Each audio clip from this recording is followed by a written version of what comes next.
Hello guys, welcome to my channel. Gimana kabar kalian semua? Sehat? Sip, mantap. Kali ini gua mau membahas satu kisah yang berhubungan dengan spiritual atau perdukunan. Peristiwa ini berlangsung di negara tetangga kita, yakni Singapura. Seperti apa kisahnya? Mari kita bahas bersama.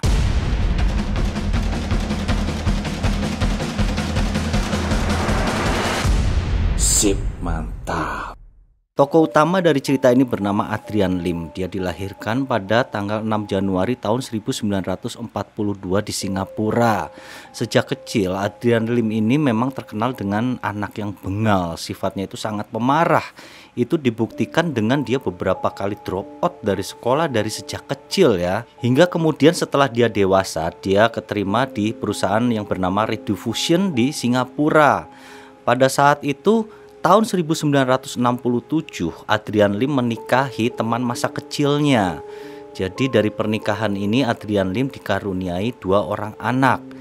Setelah itu Adrian Lim ini terus menjalani profesinya bekerja di perusahaan itu sampai akhirnya dia merasa bahwa ternyata pendapatan yang dia dapatkan dari perusahaan ini tidaklah mencukupi untuk kehidupan dia dan keluarganya sehari-hari, hingga dia pun mulai memikirkan untuk mencari pekerjaan paruh waktu atau pekerjaan sampingan. Akan tetapi karena sifatnya yang mungkin bengal gitu ya, pengen dapat duit cepet gitu, dia mencari tipe pekerjaan yang aneh juga. Dia memperdalam ilmu perdukunan, ilmu hitam gitu. Akhirnya setelah dia memperdalam ilmu itu, hingga pada tahun 1973 dia memberanikan diri untuk membuka praktek perdukunannya yang pertama kalinya. Dia membuka tempat prakteknya ini dengan menyewa sebuah tempat di daerah yang bernama Toa Payoh di Singapura. Pada awalnya itu ya, dia hanya praktek-praktek terapis, penyembuhan gitu. Dan memang ada praktek-praktek ilmu hitamnya juga, seperti telur yang kalau dipecah ada jarum seperti itu. Kemudian dia juga mempraktekkan terapi listrik ya. Jadi si pasien ini kakinya direndam air gitu, terus kepalanya dikasih tempelin listrik gini, jadi dikasih tegangan dikit-dikit gitu. Dia mulai melebarkan sayap perdukunannya. Dia pun mulai jualan ini pelet atau jimat-jimat gitu. Jimat untuk pengelarisan, jimat untuk daya tarik seperti itu kan. Hingga lama-kelamaan namanya pun mulai terkenal. Dan karena itu adalah jimat-jimat jenis gitu ya, pasien-pasiennya juga jenis-jenis gitu juga gitu. Banyak wanita-wanita malam yang datang ke tempat prakteknya, WTS, wanita bar, dan segala macam seperti itu ya. Kemudian seiring berjalan waktu ya, si Adrian Lim ini jadi kepedean gitu. Hingga dia memanfaatkan segala tipu dayanya kepada pasiennya, terutama kepada wanita-wanita malam itu ya. Jadi untuk mendapatkan keinginan yang mereka dapatkan, para pasien itu harus mau menuruti apa kemauan dari si Adrian Lim. Itu termasuk adalah untuk melakukan hubungan badan dengan Adrian Lim. Memang pada saat itu tahun 80-an ya, orang-orang itu masih kental banget gitu kepercayaan kepada hal-hal mistis seperti itu. Dan mereka percaya aja loh. Jadi kalau lu mau sembuh, lu harus berhubungan sama gua. Mereka nurut guys. Dan rata-rata pasien cewek-cewek itu digituin semua sama Adrian Lim. Hingga pada suatu hari ada salah satu pasien gadis bar ya, yang mengunjungi tempat Adrian Lim ini. Gadis ini ditemani dengan seorang cewek yang bernama Tan Mui Cho. Jadi Tan Mui Cho ini ternyata disenangi oleh Adrian Lim gitu. Melihat si Tan Mui Cho ini, Adrian Lim seneng banget ini. Wah, ini cewek boleh nih. Hingga akhirnya setelah itu Adrian Lim ini mengumbar kebohongan kepada Tan Mui Cho, sampai akhirnya Tan Mui Cho ini terpikat oleh Adrian Lim. Kemudian hubungan keduanya ini berjalan dengan lebih dekat lagi, semakin dekat, hingga mereka sampai beberapa kali melakukan hubungan badan. Sampai pada tahun 1975 Adrian Lim ini membawa Tan Mui Cho ini untuk menginap di apartemennya. Padahal di apartemennya kan sudah ada istri dan 2 anaknya ya. Akan tetapi si Adrian Lim ini bisa meyakinkan kepada istrinya bahwa Tan Muicho ini bukan siapa-siapa, dia adalah pasien gua gitu. Juga merangkap rekan di tempat praktek, suka membantu. Nah, setelah berjalannya waktu, ya namanya bangkai, baunya kan nggak bisa disembunyiin, ya pasti kecium. Akhirnya perselingkuhan mereka pun terbongkar oleh istri Adrian Lim. Hingga istri Adrian Lim pun memutuskan untuk keluar dari apartemennya pada tahun 1975. Pada saat itu dia sekalian membawa anak-anaknya. Hingga pada tahun 1976 akhirnya Adrian Lim bercerai dengan istrinya. Setelah itu 1 tahun kemudian Adrian Lim pun menikah dengan Tan Muicho.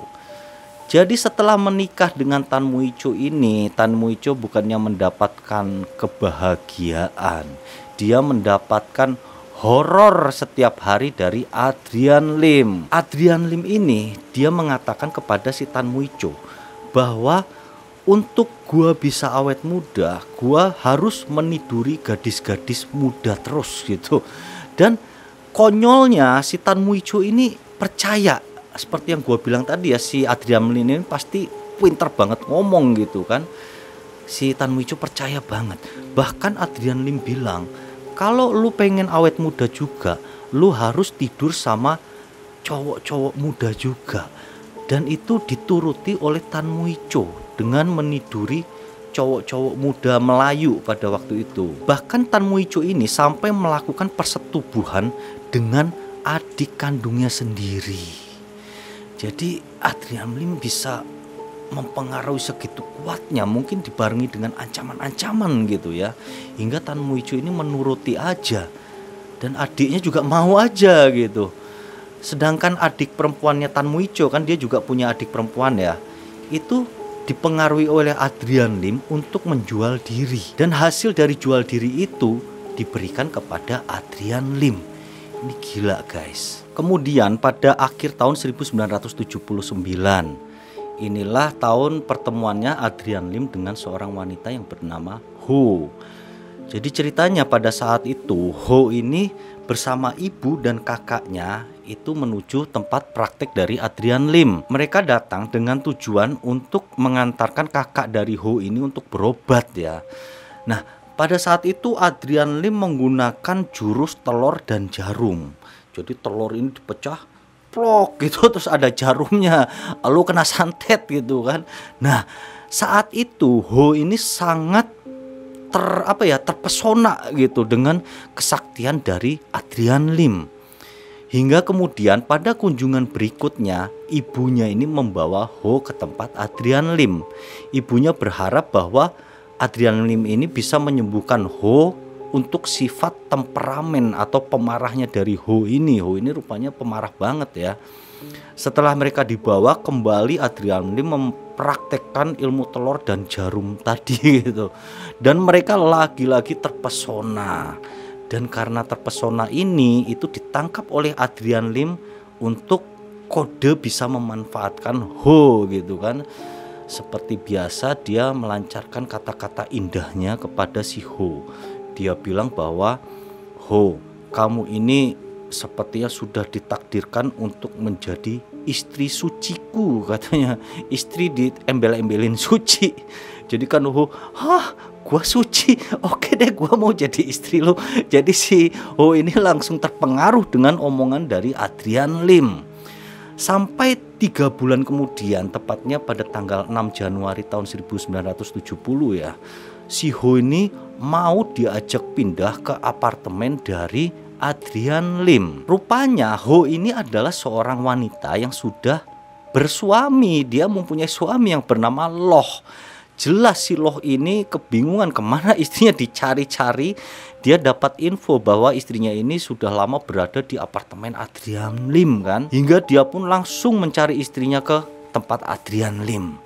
Begitu dia membuka pintu dari apartemen Adrian Lim, ternyata si Ho ini sedang diterapi oleh Adrian Lim. Terapi listrik pada saat itu. Nah, pada saat mereka bertemu, Entah gimana caranya ya Adrian Lim ini bisa ngomong sampai si Loh ini terpengaruh untuk mau diterapi olehnya gitu loh. Kakinya ditaruh di ember dua-duanya, terus kepalanya dikasih setrum gitu. Kemudian Adrian Lim langsung menyalakan aliran listrik itu, tapi dengan sangat besar, dengan tujuan membunuh. Dinyalain, jebret. Bener, si Loh ini dia langsung bergetar gitu, kemudian meninggal. Kemudian Adrian Lim ini langsung mengatur strategi bersama dengan Ho, gimana caranya agar perbuatan mereka tidak dicurigai oleh kepolisian. Mereka pun membawa tubuh dari Loh ini kembali ke tempatnya si Ho tadi ya. Kemudian dia melaporkan kepada polisi bahwa suaminya ini meninggal karena kesetrum. Jadi kesetrum pada saat rumahnya itu gelap, terus dia berusaha menyalakan listrik gitu. Kemudian suaminya pun tersetrum dan meninggal. Dan pengakuan dari si Ho ini dipercaya oleh kepolisian Singapura, hingga kepolisian pun tidak menindaklanjuti investigasi terhadap kejadian ini. Jadi rupanya perbuatan membujuk kepada Ho ini yang dibilang sebagai istri suci itu tidak hanya dilakukan kepada Ho, itu dilakukan kepada banyak wanita. Sampai Adrian Lim ini memiliki 40 istri suci loh. Banyak banget yang ketipu sama rayuannya ya. Tapi pada bulan Oktober tahun 1980 akhirnya Adrian Lim ini menemui apesnya yang pertama. Ini adalah awal dari kesialannya selanjutnya. Saat itu ada seorang wanita pedagang kosmetik keliling yang bernama Lucy Lau. Dia datang untuk menawarkan dagangannya kepada Tan, yaitu istri dari Adrian Lim itu kan. Dasar si Adrian Lim ini gak bisa lihat cewek cakep dikit gitu ya. Dia langsung merayu atau membohongi si Lucy Liao. Dia bilang bahwa wow, kamu terdapat aura hitam di sekitar tubuhmu gitu. Jadi kamu ini badannya terus ditempel oleh jin jahat. Kemudian Adrian Lim ini bilang bahwa kalau si Lucy Liao ini mau sembuh dari gangguan makhluk halus itu, dia harus melakukan ritual berhubungan badan bersama Adrian Lim. Nah, karena si Lucy Liao ini sebenarnya adalah cewek baik-baik ya, dia pedagang kosmetik biasa gitu. Dia bersifat skeptis atau nggak percaya, atau pada intinya menolak dari ajakan Adrian Lim. Kemudian merasa ditolak, si Adrian Lim ini langsung pikir otak lain dengan cara lain. Dia bilang, oh ya udah, kalau kamu nggak mau berhubungan badan denganku, berarti kamu minum ini aja, ramuanku aja. Cuman kalau ramuan ini prosesnya nggak bisa langsung beres, harus berkali-kali kita ulangi agar jin ini secara perlahan akan hilang dari tubuhmu. Nah, karena berpikir bahwa hanya minum gitu doang ya, Lucy Liao pun akhirnya percaya. Dia pun minum ramuan dari Adrian Lim yang ternyata sudah dicampuri oleh obat bius atau obat penenang gitu. Setelah dia minum obat itu, benar juga si Lucy Liao pun langsung tertidur pulas. Saat tertidur pulas inilah langsung dimanfaatkan oleh Adrian Lim ini untuk memperkosa Lucy Liao. Dan setelah Lucy Liao tersadar, dia tidak sadar bahwa dia telah dikerjain oleh Adrian Lim. Dan sesuai pesan dari Adrian Lim bahwa minum ini harus diulangi beberapa kali ya. Dan memang benar si Lucy Liao ini balik lagi ke tempat Adrian Lim, balik lagi. Dan setiap balik lagi itu dikerjain lagi sama Adrian Lim.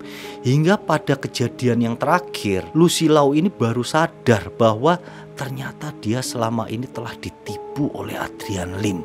Jadi rupanya dosis atau obat penenang yang terakhir ini tidak cukup terlalu kuat gitu ya, tidak terlalu kuat untuk sanggup membuat si Lucy Liao ini benar-benar tidak sadar. Jadi dia masih setengah sadar gitu, hingga dia tahu apa yang dilakukan oleh Adrian Lim kepada tubuhnya. Dia diperkosa. Hingga kemudian sepulang dari tempat prakteknya Adrian Lim, Lucilio langsung melaporkan kejadian ini ke kepolisian. Mendapatkan laporan ini, polisi pun langsung menuju tempat dari Adrian Lim.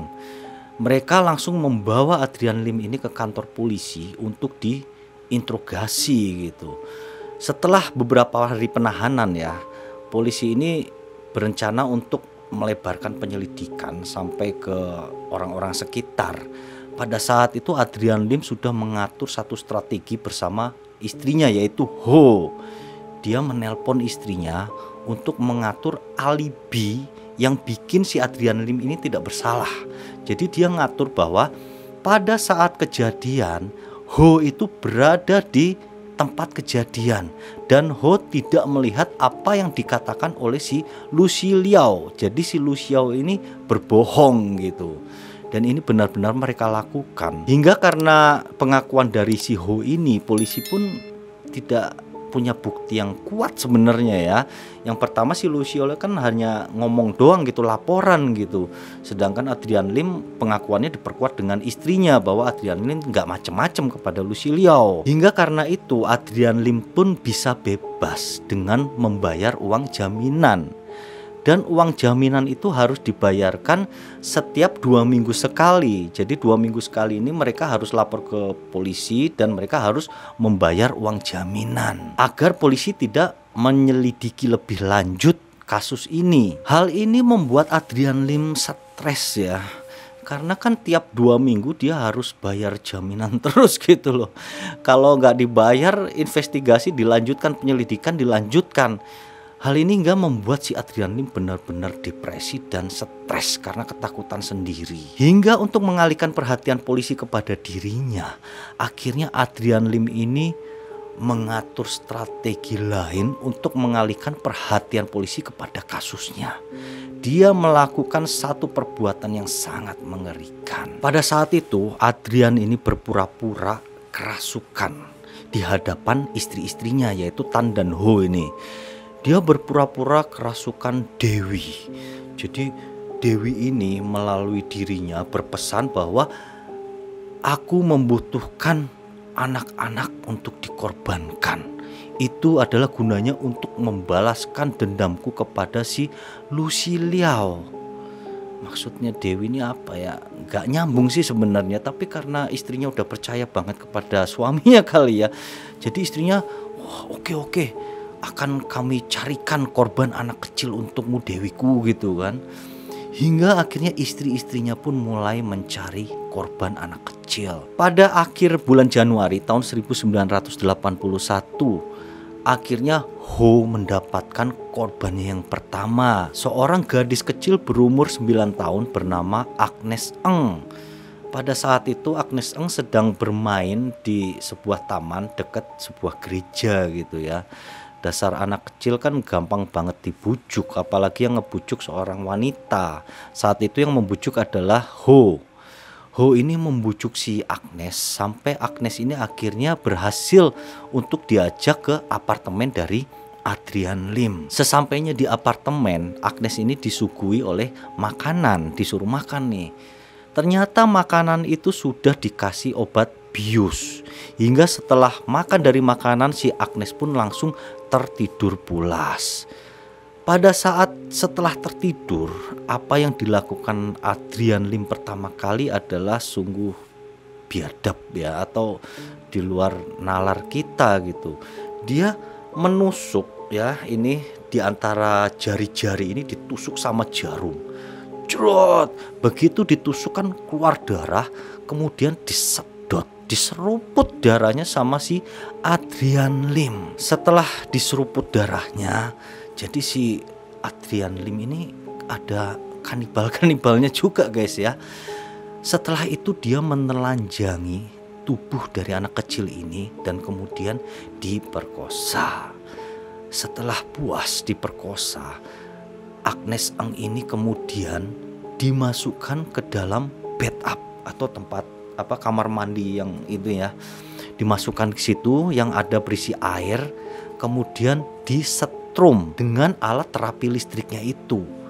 Agnes Eng disetrum sampai dia meninggal. Kemudian jasad dari anak kecil ini pun dimasukkan ke sebuah tas koper dan ditaruh di sebelah lift yang berada di apartemen Adrian Lim. Jadi mereka nggak buang jasad ini jauh-jauh untuk menghilangkan jejak, enggak. Karena ini adalah tujuan dari Adrian Lim untuk mengalihkan polisi dari kasusnya gitu kan. Jadi dia seolah-olah ada kasus pembunuhan dan polisi lupa dengan kasusnya, makanya dia naruhnya nggak jauh-jauh dari apartemennya, ditaruh di lift di apartemen dia sendiri. Setelah kejadian ini mereka pun kemudian mencari korban selanjutnya. Kali ini seorang laki-laki yang bernama Ghazali bin Marzuki. Ghazali ini adalah seorang anak laki yang berumur 10 tahun ya. Jadi kejadian ini terjadi pada tahun 1981, tepatnya pada tanggal 6 Februari. Saat itu si Ghazali ini dengan pola pembujukan yang sama gitu, dia berhasil diajak ke apartemen Adrian Lim dan mereka melakukan cara serupa dengan yang dilakukan kepada Agnes. Mereka memberi makan dengan membius si Ghazali ini. Akan tetapi si Ghazali ini rupanya daya tahan tubuhnya kuat gitu ya, hingga obat bius itu gak mempan terhadap dirinya. Karena si Ghazali ini gak pingsan-pingsan gitu, akhirnya mereka bertiga membawa paksa Ghazali ini ke kamar mandi, ke bed up yang sudah dipersiapkan untuk nyetrum si Ghazali. Kepala Ghazali pun langsung dimasukkan ke bed up, ditenggelamkan sampai mati rencananya kan. Nah, selama dia menenggelamkan kepala ini, si Ghazali ini meronta-ronta sekuat tenaga. Sedangkan Adrian Lim kembali menusuk sela-sela jari ini sampai keluar darah, kemudian disedot darah dari Ghazali itu. Dan karena Ghazali ini gak kuat ya, meskipun meronta gimana pun juga namanya tenaga anak kecil ya lawan orang dewasa, akhirnya Ghazali pun meninggal dunia karena gak bisa napas. Jenazah Ghazali ini ya meninggal dengan keadaan hidungnya ini keluar darah terus gitu. Jadi rupanya pembuluhnya ada yang pecah gitu ya. Jadi ngeluarin darah terus. Kejadian ini kan dilakukan pada subuh ya. Setelah si Ghazali ini meninggal, langsung si Lim memerintahkan si Ho sama si Tan untuk membuang jenazah dari Ghazali. Jenazah Ghazali ini dibuang di daerah Toa Payoh ya. Jadi namanya itu ada blok 10, blok 11 gitu. Jadi di antara itu ditelungkupkan seperti itu jenazah dari Ghazali. Pada saat proses pembuangan jenazah ini yang dilakukan oleh istri-istri Lim, rupanya tetesan darah yang mengalir dari hidung Ghazali ini gak berhenti-berhenti, hingga tetesan darah itu meninggalkan jejak banyak dari kamar apartemen Adrian Lim ini sampai ke keluar. Kemudian Adrian Lim pun menyadari hal itu ya, hingga dia bergerak cepat untuk mengepel itu lantai-lantai bekas-bekas darah dari Ghazali. Dan dia melakukan dengan cepat-cepat gitu, karena itu udah subuh, bentar lagi terang dan orang-orang yang di apartemen pada bangun gitu. Hingga dia nyepelin cepet-cepet sampai akhirnya waktu keburu kesiangan.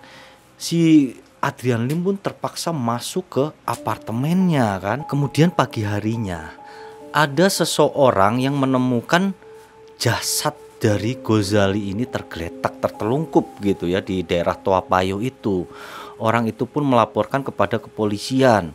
Mendapatkan laporan itu, kepolisian langsung menyelidiki daerah itu sampai mereka menyelidiki ke apartemen dari Adrian Lim. Saat mereka menyelidiki ya, jadi kan apartemennya tingkat gitu kan. Di lantai blok apartemen dari Adrian Lim itu terdapat bercak-bercak darah gitu, yang sebagian sudah banyak yang seperti usaha dibersihkan gitu ya. Di lantai itu ada set gitu. Sampai mereka waktu menelusuri darah itu, mereka tertarik dengan ada satu pintu apartemen. Polisi melihat di pintu ini ada semacam barang-barang ritual kepercayaan aneh-aneh. Di situ digantung seperti cermin, gunting, pisau. Jadi unik gitu, makanya polisi tertarik untuk memeriksa. mereka pun mengetok pintu itu dan kemudian dibukakan oleh Adrian Lim. Polisi pun kemudian memasuki apartemen dari Adrian Lim dan menanyai siapa tahu Adrian Lim ini tahu tentang peristiwa yang terjadi ya, pembunuhan si Ghazali ini dan tentang bercak-bercak darah itu. Pada saat ditanya-tanya jelas Adrian Lim ini mengaku tidak tahu apa-apa. Sampai mata kepolisian ini ya, mata polisi melihat ke lantai ada bercak darah warna merah di situ. Kemudian Adrian Lim pun ditanyain dan dia mengaku bahwa itu adalah tetesan lilin yang berwarna merah. Polisi kemudian memeriksa dan ternyata itu adalah darah. Adrian kemudian ngeles lagi dengan bilang bahwa itu adalah darah binatang. Polisi di situ mulai curiga ya. Wah, orang ini mencurigakan nih. Hingga mereka pun terus memeriksa apartemen dari Adrian Lim ini. Pada saat itu Adrian Lim melakukan satu kesalahan. Dia melihat di lantai di dekat karpet itu ada sejumput rambut. Rambut itu adalah milik dari Agnes Eng, korbannya yang pertama itu, tergeletak di lantai. Langsung dia diam-diam mengambil rambut itu dan kemudian berusaha membuangnya ke kamar mandi, ke lubang toilet. Ternyata apa yang dilakukan oleh Adrian ini diperhatikan oleh polisi, hingga polisi langsung buru-buru mencegah Adrian Lim membuang rambut itu kan. Kemudian polisi pun mencurigai bahwa itu adalah rambut dan ada hubungannya dengan pembunuhan yang terjadi selama ini. Adrian Lim dan kedua istrinya ini langsung dibawa ke kantor polisi dan kemudian ditahan.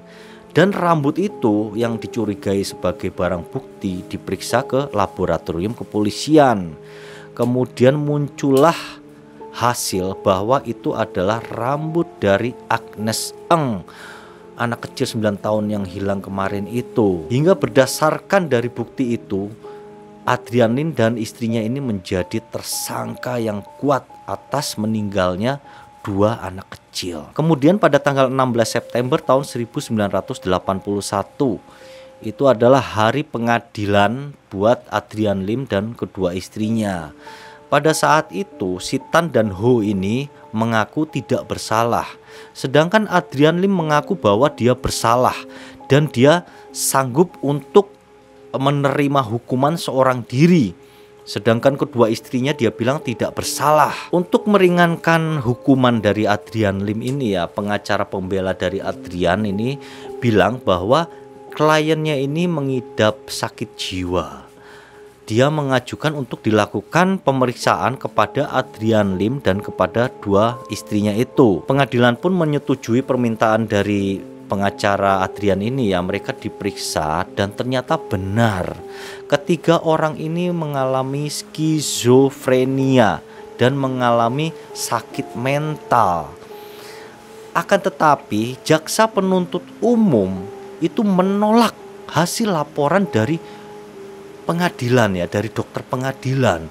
Dia bilang bahwa pada saat melakukan perbuatan keji ini Adrian Lim dan istri-istrinya melakukan dengan secara sadar, dengan secara terencana, yang hal itu mungkin mustahil dilakukan oleh seseorang yang cacat mental karena sangat rapih. Pengadilan pun ternyata mendengarkan masukan dari jaksa penuntut umum hingga mereka akhirnya menjatuhkan hukuman pada tanggal 17 September tahun 1981 berupa hukuman mati kepada mereka bertiga. Kemudian pada tanggal 25 November tahun 1988 itu adalah hari eksekusi bagi mereka bertiga. Mereka rencananya dieksekusi dengan cara digantung. Pada saat itu ketiga-tiganya ini menghadapi hukuman mereka dengan sangat tenang. Mereka mandi dulu, kemudian makan makanan kegemaran mereka, kemudian menuju ruang eksekusi dengan senyum-senyum dan dengan tenangnya, hingga mereka pun menjalani eksekusi tersebut. Peristiwa ini memang cukup membuat masyarakat Singapura atau negara Singapura ini shock gitu ya. Mereka terperanjat dengan kejahatan yang terjadi. Memang pada saat itu Singapura telah membangun menjadi satu negara yang cukup aman pada saat itu. Dan masyarakat ini pada pede ya bahwa negara mereka adalah negara yang aman. Makanya mereka ini sangat shock dengan kejadian peristiwa Adrian Lim ini.